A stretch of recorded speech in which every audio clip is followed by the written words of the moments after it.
Vous écoutez l'émission Il est écrit en balado-diffusion. Il est écrit, c'est un autre regard sur le monde et nous-mêmes à la lumière des pages de la Bible. Bonne écoute.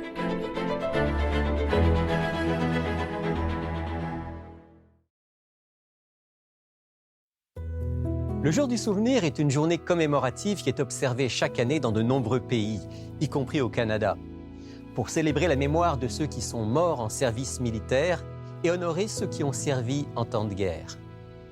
Ce jour du souvenir est traditionnellement observé le 11 novembre, anniversaire de l'accord d'armistice de 1918 qui a mis fin à la Première Guerre mondiale. Aujourd'hui, dans Il est écrit, nous profitons de ce jour du souvenir pour rappeler qu'à leur manière, les croyants, les chrétiens, sont aussi des soldats, mais d'un ordre bien différent. Bonjour à toutes et à tous.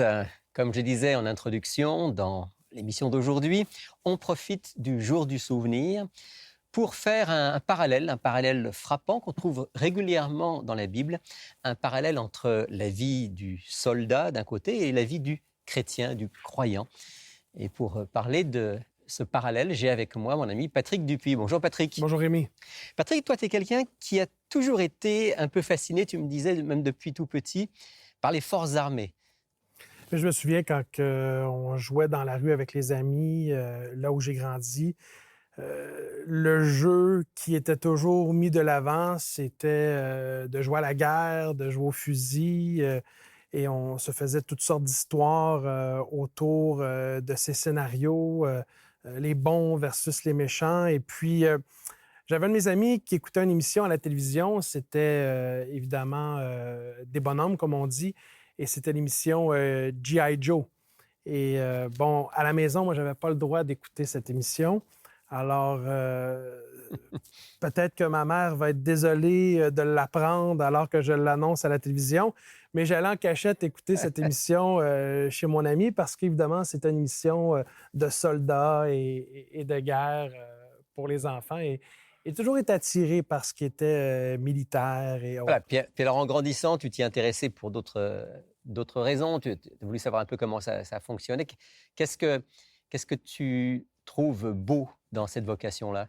Bien, je pense qu'on a tous un désir inné d'appartenir à quelque chose de plus grand que soi et de porter une cause qui est au-delà de soi-même. Et donc, cette idée d'être au service, entre autres, du pays, de défendre, de protéger, toute la question de la loyauté. Et même, j'ai toujours été fasciné par tout ce qui était force spéciale. Du côté des Américains, on a les Navy SEALs. Je me souviens d'avoir regardé tous les documentaires qui concernent la Légion étrangère. Et en fait, on voit la discipline, on voit le dépassement de soi, on voit la résilience, on voit la solidarité, la fraternité, la collaboration dans le désir d'atteindre un objectif. Et je pense qu'il y a des beaux parallèles à faire en ce qui concerne ce qui est vécu et enseigné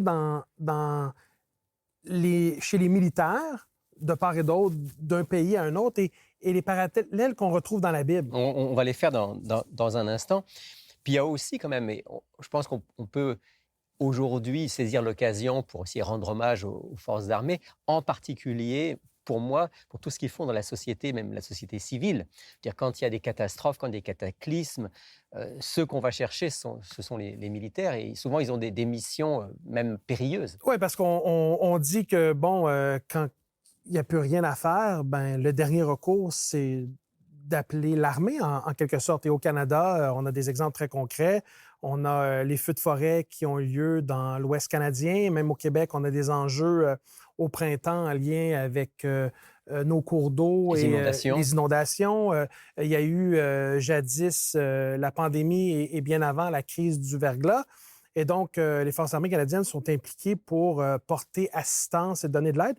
Et je pense que ça va de soi, il est écrit d'exprimer de la reconnaissance et de la gratitude, de remercier les hommes et les femmes qui choisissent d'endosser l'uniforme et d'être au service de la nation canadienne, puis aussi d'avoir une pensée et de s'arrêter pour réfléchir sur ceux qui ont servi on parle de la Grande Guerre, la Deuxième Guerre mondiale, le débarquement en Normandie et la contribution des Canadiens, parce qu'aujourd'hui, en quelque part, on a certaines libertés, certains droits, et je pense qu'on est redevable d'une certaine façon envers ceux et celles qui ont choisi de donner le sacrifice ultime, qui est de donner leur vie pour la liberté auquel on a accès aujourd'hui au Canada. Alors, on va aller maintenant dans le parallèle biblique parce qu'il est très fort. On le retrouve à plusieurs reprises, en particulier dans un texte qui va nous servir de base, Patrick, pour notre échange, dans l'Épître aux Éphésiens. Puis je vais peut-être te demander de lire ce passage dans l'Épître de Paul aux Éphésiens au chapitre 6. L'apôtre Paul va faire un parallèle, bien sûr, en transposant les armes du militaire à la vie chrétienne. Pour avoir le contexte, peut-être, je vais te demander de lire d'abord les versets 11 à 13 du chapitre 6 d'Éphésiens. D'accord, donc Éphésiens chapitre 6, les versets 11 à 13, et je lis. « Revêtez-vous de toutes les armes de Dieu, afin de pouvoir tenir ferme contre les ruses du diable. Car nous n'avons pas à lutter contre la chair et le sang, mais contre les dominations, contre les autorités, contre les princes de ce monde des ténèbres, contre les esprits méchants dans les lieux célestes. C'est pourquoi prenez toutes les armes de Dieu, afin de pouvoir résister dans le mauvais jour et tenir ferme après avoir tout surmonté. » Voilà. Ici, l'apôtre Paul, avant même de parler des armes qu'on va voir juste après, il nous rappelle qu'on est sur un champ de bataille. Un champ de bataille entre le bien et le mal, un champ de bataille entre Dieu et son ennemi, que la Bible appelle le diable, entre les forces du bien et les forces du mal. Puis c'est important qu'on se souvienne qu'on est tous quelque part engagés dans ce combat. Personne n'est neutre. Oui, je trouve ça intéressant parce que quand on regarde la façon dont Paul amène l'enseignement aux chrétiens à Éphèse, il va utiliser la méthode de Jésus, finalement. Parabole. Exactement. Il va se référer à quelque chose qui est d'actualité. Bon, on est sous l'emprise de l'Empire romain. Partout où on jette le regard, il y a des centeniers. Donc, des soldats, oui. Exactement. Et il va prendre certains éléments pour mettre de l'avant des vérités bibliques qui sont fondamentales à notre compréhension de qui est Jésus et ce qu'il est venu faire. Et souvent, et je ne sais pas si toi, c'est ton expérience, mais du moins, moi, ça m'arrive où je ne prends pas le temps de prendre du recul face à la Bible. Donc, je suis souvent dans ma relation avec Jésus, mes besoins que je nomme à Jésus, et je suis très ancré dans ce type de relation. Mais quand on prend du recul face au texte biblique, on revient à ce que tu dis, c'est l'idée d'être dans un grand conflit cosmique. On peut parler d'une grande controverse entre le Christ et Satan. Et le champ de bataille, c'est non seulement la terre, mais c'est chacun d'entre nous, en fait. C'est chacun d'entre nous. C'est notre esprit, c'est ce que nous sommes. Et c'est ce conflit entre Christ et Satan pour notre allégeance, savoir à qui, ultimement, nous allons choisir d'appartenir. Et c'est un conflit qui, fondamentalement, est un conflit sur le plan spirituel, sur le plan moral, sur le plan relationnel. Évidemment, on ne se bat pas dans le monde spirituel avec des armes qui sont celles de cette terre, mais c'est un vrai conflit et il faut des armes. Et là, on arrive au texte qui nous parle des armes que Dieu nous propose d'utiliser pour être vainqueur avec lui. Alors, si tu veux bien lire maintenant, Patrick, Éphésiens 6, à partir du verset 14 et jusqu'au verset 17. « Tenez donc ferme. Ayez à vos reins la vérité pour ceinture, revêtez la cuirasse de la justice.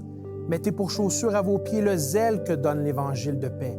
Prenez par-dessus tout cela le bouclier de la foi, avec lequel vous pourrez éteindre tous les traits enflammés du malin.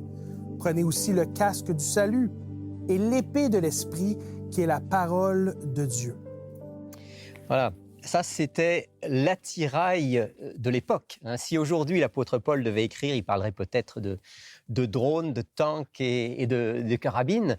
À l'époque, c'était donc ce qui est mentionné ici, la cuirasse, le bouclier, l'épée. Alors, si tu veux, Patrick, on va prendre un par un ces éléments, puis on va essayer de se poser la question, à quoi ça servait à l'époque, puis en quoi est-ce que ça peut être une image pour notre vie, notre combat spirituel. Alors, on commence au verset 14. Ayez autour de votre taille la vérité en guise de ceinture, dans ma version. Et donc, c'est important de considérer que dans l'attirail du militaire, la ceinture est une pièce d'équipement qui est essentielle pour plusieurs raisons. Et on n'est même pas obligé d'être militaire pour comprendre à quel point une ceinture peut être importante dans notre vêtement de tous les jours.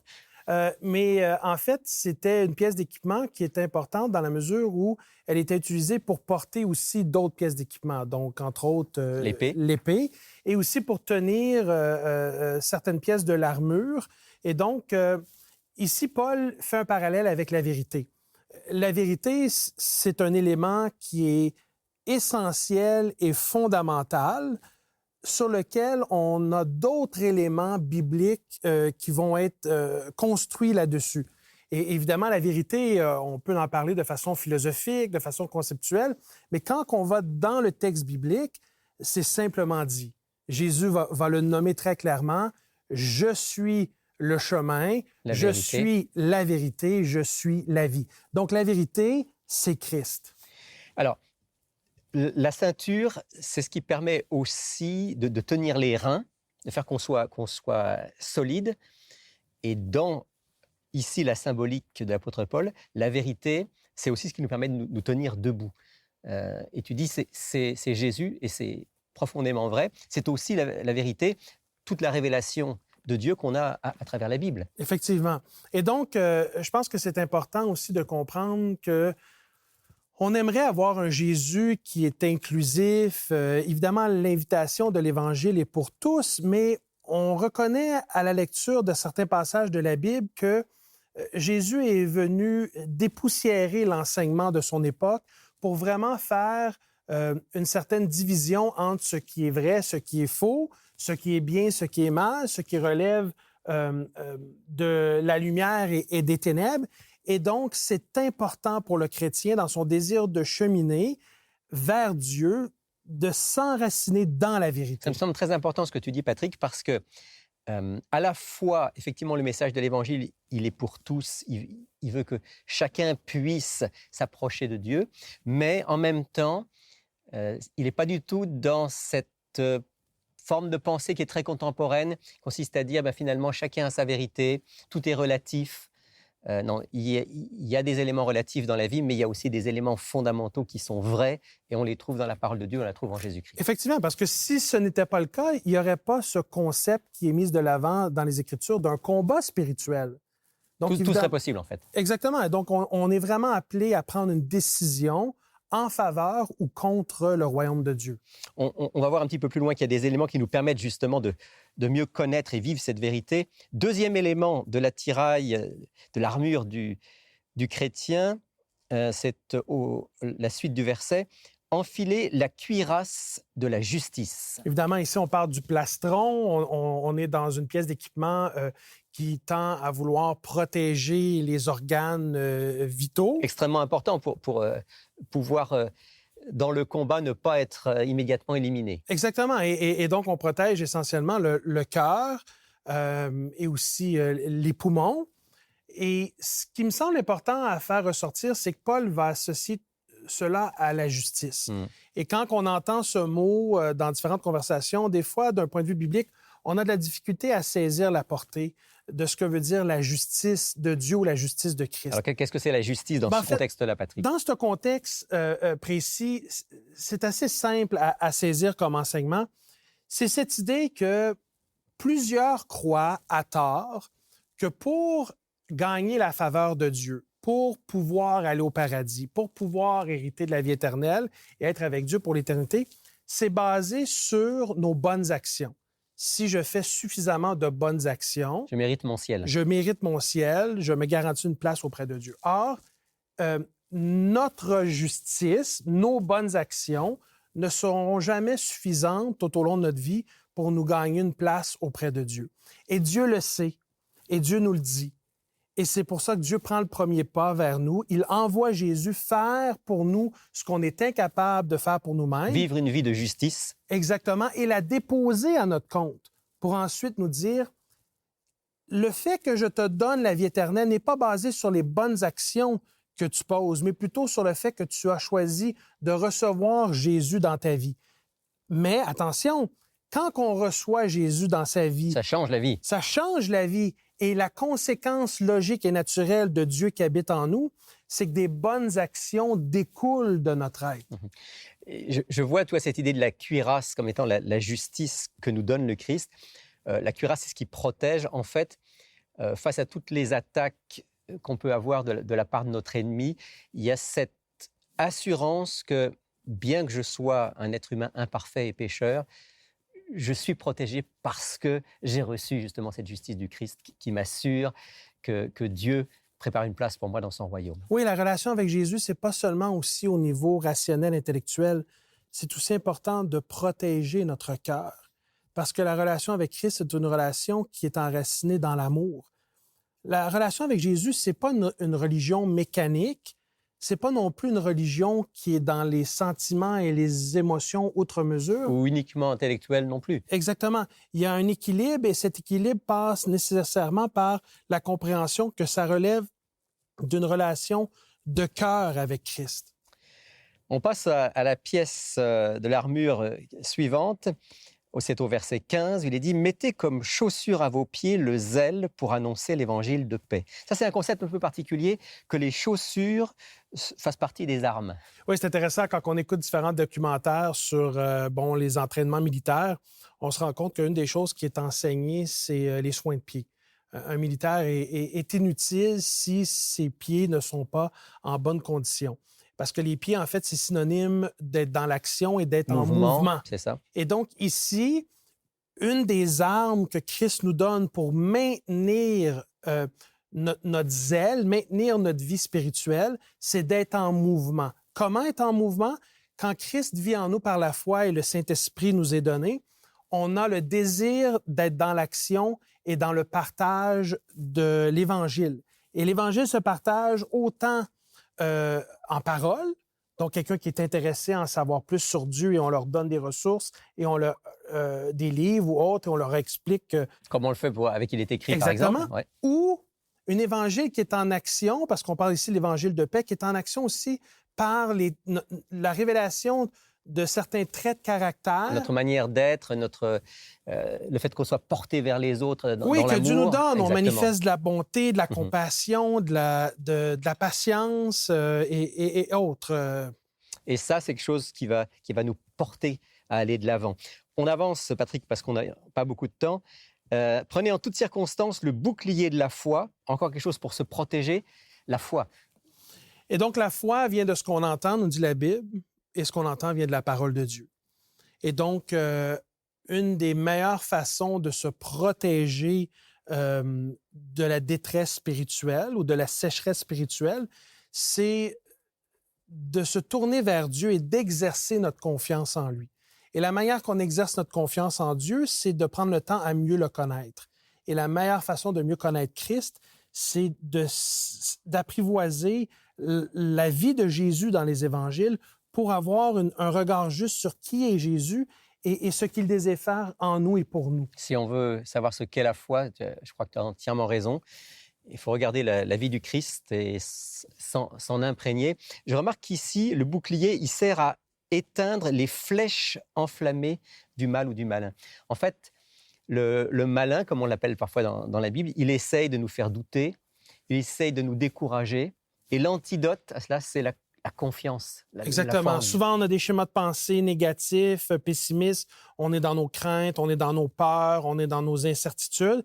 Et la meilleure façon de casser ces schémas de pensée, c'est de se tourner vers les promesses que Dieu nous fait dans la Bible, de contempler la vie de Jésus et ayant en tête ces promesses, ayant en tête ces images de la vie de Jésus, on est encouragé, on est plus disposé à exercer notre confiance en Dieu. Donc, on fait le choix conscient de se tourner vers lui pour recevoir cette foi et cette confiance dont on a besoin. Exactement. Faites aussi bon accueil, dans ma version, faites aussi bon accueil au casque du salut. Évidemment, le casque protège la tête et on doit être dans une situation où est-ce que on doit comprendre en quoi consiste le salut. Et le salut doit être intériorisé de façon intellectuelle et ensuite il doit être expérimenté de façon existentielle dans notre vie de tous les jours. Et tout se passe au niveau de la croix. Alors Paul ici nous amène à avoir un regard juste sur la croix et comprendre qu'est-ce que Christ a fait pour chacun d'entre nous. Je vois un parallèle là entre le casque du salut et la cuirasse de la justice. On sent que ce sont des éléments parallèles pour savoir que en Jésus-Christ, dans cette relation solide avec lui, nous sommes protégés. Et puis le dernier élément qui est mentionné, c'est l'épée. L'épée qui est quand même, me semble-t-il, dans cet attirail, l'élément le plus offensif, si je puis dire ça comme ça. On peut s'en servir pour se défendre, mais c'est essentiellement offensif. L'épée de l'esprit, c'est-à-dire la parole de Dieu. Et la parole de Dieu, elle est vivante. Et donc ici, on est à l'émission « Il est écrit ».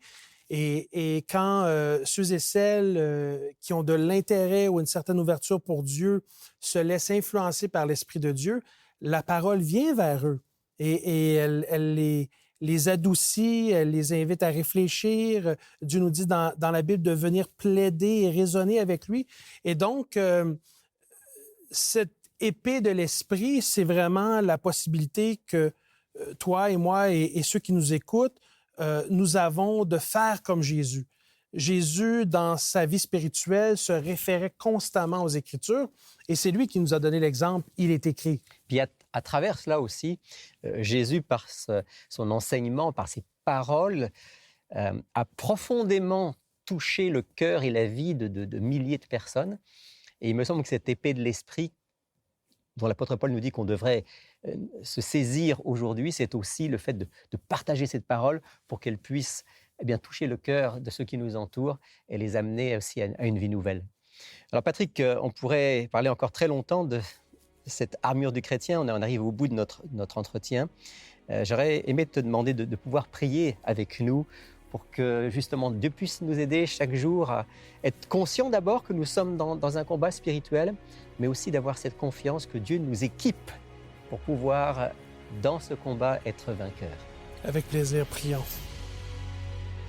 Père éternel, nous voulons te remercier parce que, à travers cette lettre de Paul aux chrétiens à Éphèse, tu nous rappelles que tu as pourvu à tous nos besoins spirituels et tu nous expliques et tu nous permets de comprendre comment utiliser les différentes disciplines spirituelles pour demeurer près de toi et ancré en toi. Seigneur, ma prière est pour Rémi, moi-même, l'ensemble de notre équipe ici, Elle est écrit, et plus précisément nos auditeurs. Seigneur, revêt-nous de cet attirail spirituel et donne-nous, Seigneur, de faire l'expérience de toi dans notre cœur. C'est notre prière au nom du Christ. Amen. Amen.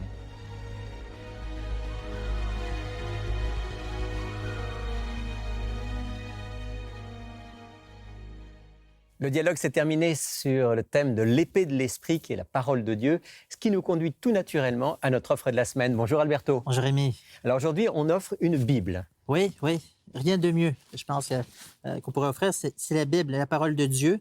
Donc, entre mes mains, j'ai une Bible justement qui contient la parole de Dieu, version 1910. Louis II, 1910. Ouais. Donc, une version qui est quand même très, très connue dans le monde chrétien. Je dois dire aussi que au niveau du caractère, c'est un caractère, je dirais peut-être pas gros, mais moyen, mais quand même facile à lire, autrement dit. Donc, ça, c'est quelque chose de très important. Quelqu'un qui aurait peut-être, c'est comme moi, un peu de difficulté à lire les petits caractères. Ben, il y a intérêt à avoir des caractères assez gros. Voilà. Et aussi, une autre caractéristique de cette Bible, donc j'ai ici des onglets. Ça aide beaucoup à repérer dans les livres, les différents livres de la Bible. Un autre aspect que j'aime beaucoup, c'est les paroles de Jésus en rouge. Toutes les paroles de Jésus dans les évangiles, en particulier, sont en rouge. Oui, donc ça aide, c'est facilement... on peut repérable. Détecter rapidement.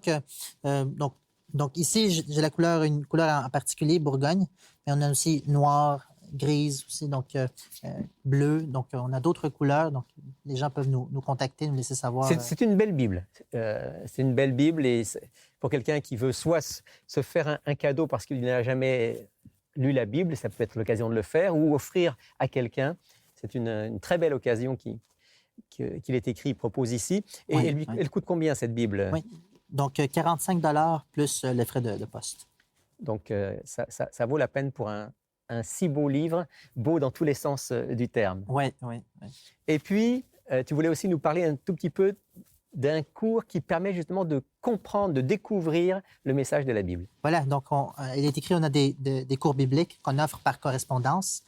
Aussi, soit dit en passant, petite parenthèse, si les gens veulent étudier la Bible, puis aujourd'hui, avec la technologie, on a différents moyens qui nous laissent savoir, puis on peut aussi aller au-delà de par correspondance, mais on a Découverte, qui est justement une série d'études, une étude qui va nous permettre d'aborder les différents sujets, les grands sujets. Les grands thèmes de la Bible. Voilà, que la Bible nous présente. Et donc, c'est un livret, c'est accompagné avec un petit feuillet avec des questions.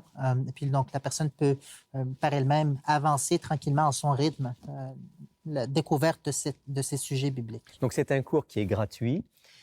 On s'inscrit, on reçoit les premières leçons, on lit, on remplit le questionnaire, on renvoie. Et puis là, il y a un correcteur. Oui, oui. Donc, les gens peuvent même poser des questions s'il y a quelque chose qu'ils n'ont pas compris ou qui aimeraient avoir plus d'informations, mais poser des questions dans un correcteur, on leur envoie par la suite avec les 2 prochaines leçons. Donc, un excellent moyen de découvrir l'ensemble du message biblique. Oui. Merci beaucoup, Alberto. Plaisir. Alors, profitez de nos offres de la semaine. Voici nos coordonnées. Vous pouvez commander l'offre de la semaine sur notre site internet ilestécrit.tv ou nous joindre par téléphone au 514-729-3515 ou sans frais au 1-866-729-3515. Voici également notre adresse. Il est écrit, case postale 99, succursale Rosemont, Montréal, H1X 3B6. Je vous donnerai un cœur nouveau et je mettrai en vous un esprit nouveau. J'enlèverai de votre être votre cœur de pierre et je vous donnerai un cœur de chair. Je mettrai en vous mon propre esprit, et je ferai de vous des gens qui vivent selon mes lois et qui obéissent à mes commandements pour les appliquer. Ézéchiel 36, 26, 27. C'est la fin de cette émission. Merci d'avoir été des nôtres. Et merci aussi à l'armée de collaborateurs, si je peux m'exprimer ainsi, qui a permis la réalisation de ce programme. En leur nom, je vous souhaite une excellente semaine et je vous donne rendez-vous la semaine prochaine pour une autre émission. Mais d'ici là, souvenez-vous, il est écrit « L'homme ne vivra pas de pain seulement, mais de toute parole qui sort de la bouche de Dieu. » Cette émission a été préparée par l'équipe d'Espoir Média Québec. Laissez-nous vos commentaires, questions et suggestions sur ilestécrit.tv. Si vous avez apprécié ce balado, partagez-le.